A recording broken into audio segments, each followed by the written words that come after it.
Hey, welcome to Freedom Tactical Firearms out of Cheyenne, Wyoming. I want to talk a little bit about my little shop here and Gunbroker. Okay, when you purchase on Gunbroker or any other website and you have everything sent to your FFL, which I will hopefully, if you're in this area, will be your FFL. Sometimes you can be doing yourself a great disservice. You might save 20-30 bucks, but this is what arrived today. This is a 6x6x48 inch box. I have been waiting for this gun for over a month since I paid for it.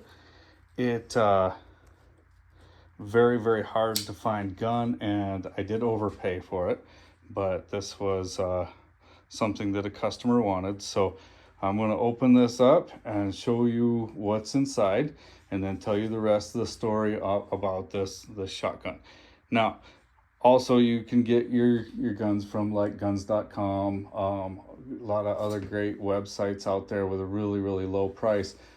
But before you purchase that and have it sent to your FFL, I think it's a really good idea to call your FFL and ask them what they can get it for. Give them an opportunity to do that local business face to face.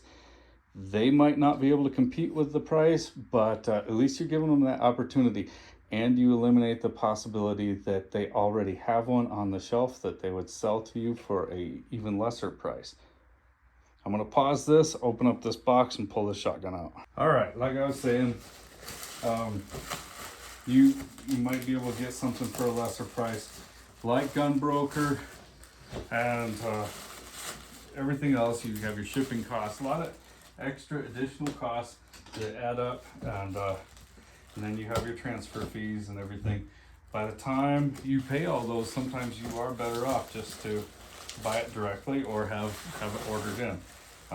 My wholesale costs aren't as good as some of the big box stores, but my markup isn't as much either. Okay, let's get back to this. This is from Gunbroker. This is how somebody shipped it. The gun is 2 inches longer than the box, so immediately that causes some concern. Looks like lots of miscellaneous packaging, possibly used, all different types. Beautiful Stevens 77B 16 gauge, and sure enough, look at that, it is broken. That is very unfortunate. I'm going to get behind the camera and make sure you can see that crack right there. Very sad deal. I way overpaid for this to have it arrive broken. It's not worthless, but it's definitely devalued. All right, a little bit of time has passed, and I have called the shipper, I've called the seller, and they said that they would put in a claim with the Postal Service, which a couple things. Shipping a shotgun through the Postal Service is usually not allowed, but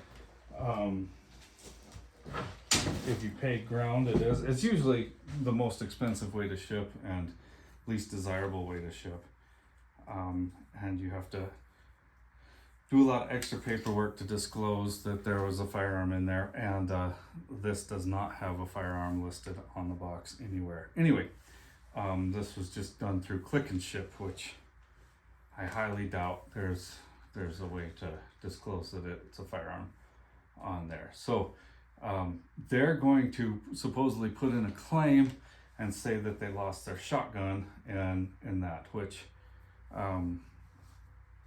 and then I, as the buyer, am supposed to be reimbursed after